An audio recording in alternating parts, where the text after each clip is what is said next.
Good morning, guys.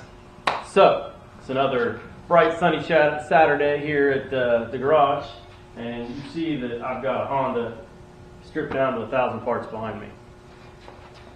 And you've also, if you've checked out our channel, have seen the motorcycle graveyard that we did a walkthrough of all the parts we got in the garage. I bring that up because this is not the first motorcycle, and it will probably not be the last, that we work on in this garage. So we've talked about Ben's chopper build, that award-winning chopper that he's got, and I'm sure you'll hear about that later. He's bringing that over today because he wants to work on the points, he's got to do an oil change, and he's going to do the spring tune-up. So hopefully when he gets here, we can do a little walk around and he can explain some of the stuff that he did on that motorcycle that makes it as unique as it is. So stay tuned.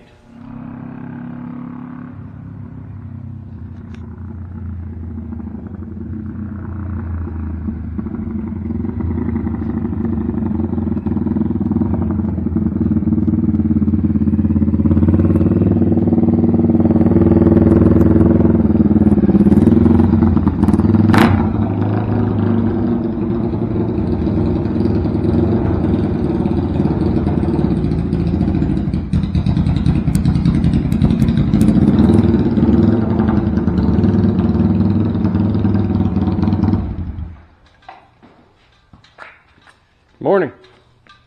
Morning. Cold ride? Not too bad. About 50 degrees outside, 55. Something like that. It's a little chilly. I wouldn't want to ride much further. Not without set shafts or something.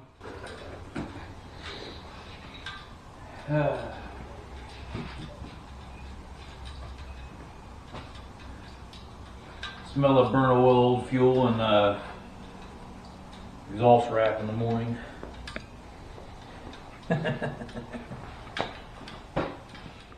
Hey guys, we're back. Here is the chopper. So there's a lot of cool features about this bike.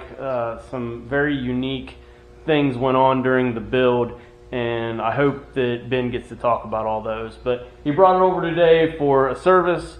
I'll let him talk about it. So let's get to it. So, ride weather's here. Want to get it tuned up, ride this bike, because I really have a lot of fun beating around on this bike. I've got a 2007 Electric Glide Classic that I ride back and forth to work some, and we've had it out on road trips, but this bike is just so much more fun to just beat around town and do some nice stuff like that. So, as far as the engine goes and the work I'm going to do today in the tune-up, I'm not going to get into the technical stuff of that because I actually watched these guys, my nice Common Motor Collective can koozie here. They've got some really nice technical videos, and I really don't feel like I can do it any more justice than what they've done. They do an excellent job of explaining the inner mechanisms of the Honda twin-cylinder engines and how they work, and the timing and the oil filters and that kind of stuff. So if you want to look, you got a bike like this, an engine like this, anything similar, you want to go look at the technical information, these guys know it and they're good at it.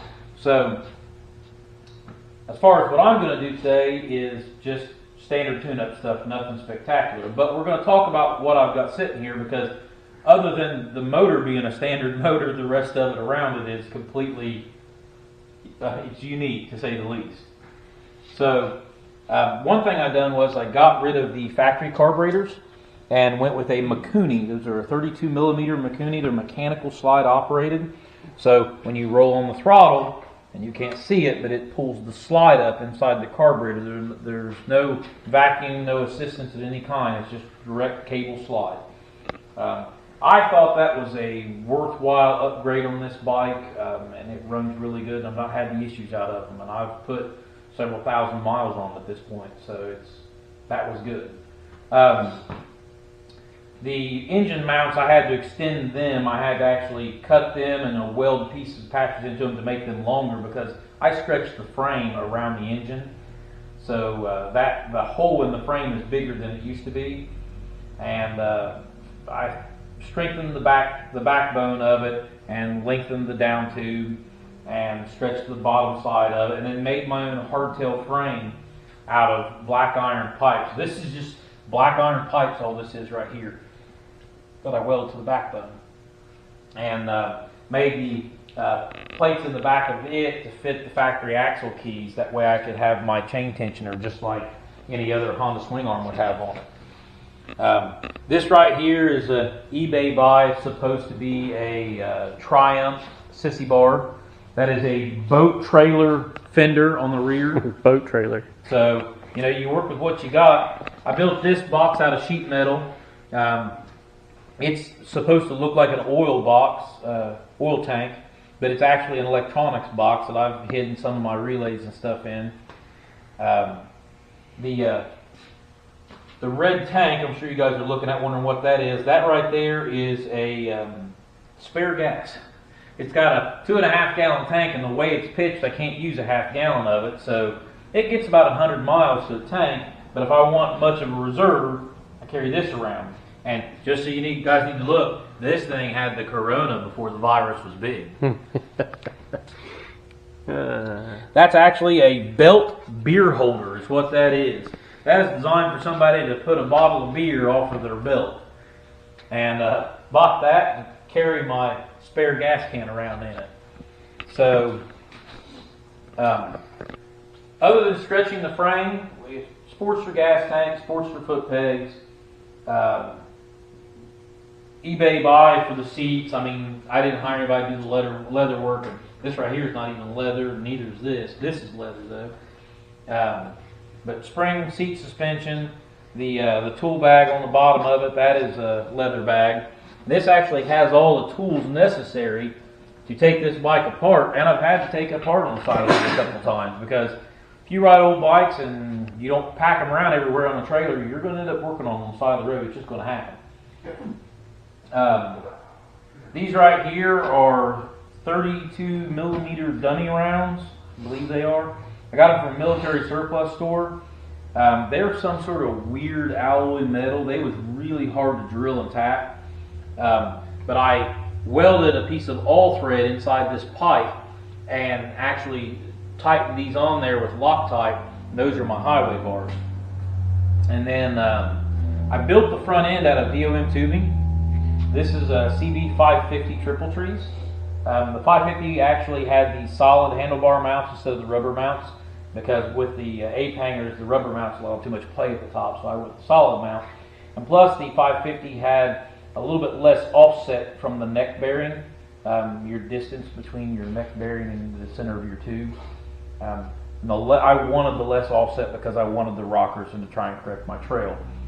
The guys at JB3 Moto, John and Brian, and this is back before they really had their CNC equipment. John made this spring perch and this the front leg top here, and then these bullet ends for the bottom of the legs, and I welded them into this DOM tubing, and then I made these rockers on a bandsaw and used an angle grinder to shape them, and used the bolts and brass bushings and stuff to make my pivot points.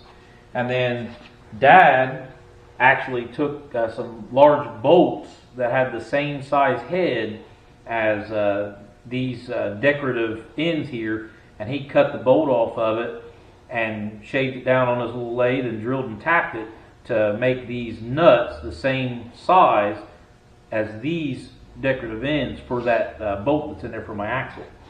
So, and then if you see the black spacer, that is right there, and there's one over on the other side as well.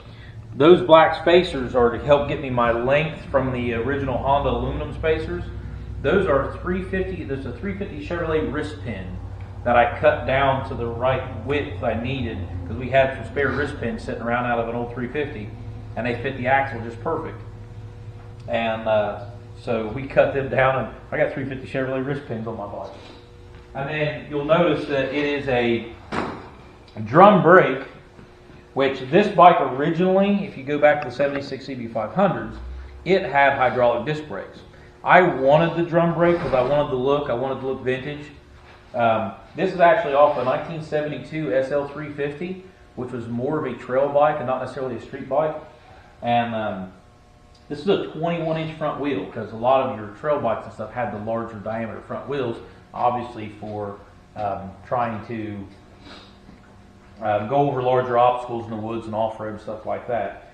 So I had to make my own brake cable though, because they don't sell a brake cable long enough for this front end, and that's a Van Hill kit, and I actually had to learn how to lead and bird cage my own cables for this end here and the end up here for the brakes. So that worked out well. I kept the clutch up top, and that's why my shifter sticks up so high, because I can actually downshift with my right hand, and then I just upshift without the clutch. Let's talk about that shifter. So here's the fun part. Bought this off eBay, Jameson Irish whiskey. I mean, who doesn't like a little Jameson, right? And then made this bracket off of the head of the engine and used some brass bushings here and come down. And I needed a set of hind joints or something. And I was looking around. We had an old Ranch King lawnmower sitting outside the shop. So I cut the steering rod off of it and shortened it and reuse the end. So this is the steering linkage rod off of a Ranch King lawnmower that was junk. And this is the original shifter. I straightened it and then welded the nut on the end of it and drilled through to make the linkage for that to tighten there. When I extended the engine mounts, I actually welded an extended chain guard made into my mount that followed the engine. The tail light is a Tractor Supply special. This thing costs like $10, and so the brake light doesn't work off just off the hand, but it does work off the foot one. So Tractor Supply special light. And the cool thing is I've busted that light once already, so I just went and bought another one. Try and buy parts so I can easily replace, that way if I ride it and tear it up, I can fix it. The slip-on pipes are off of the Sportster. The piping, I actually had a local exhaust shop make a couple bins for me, and I welded everything together myself, then wrapped it. And I'm sure there are some things I'm forgetting on here. I made my own headlight bracket here to mount to the 550 Triple Tree, and there's different things to note here and there that I'll remember later, because there was a lot went into this. My battery strap is a $2 belt that I bought from Goodwill, and it was a growing process as I was building it. It was a lot of fun to build, and it's a lot of fun to ride. And if anybody out there is even interested in trying to build their own, old bike to ride around on, and they want to customize it, I say go for it, because if you truly enjoy building stuff, and if you enjoy riding stuff that you've wrenched on, there's nothing like it in the world. There's only that one problem when you're riding down the highway at 60 mile an hour with your buddies, and you're thinking to yourself, did I remember to tighten that bolt? That's the only downside to working on stuff on your own.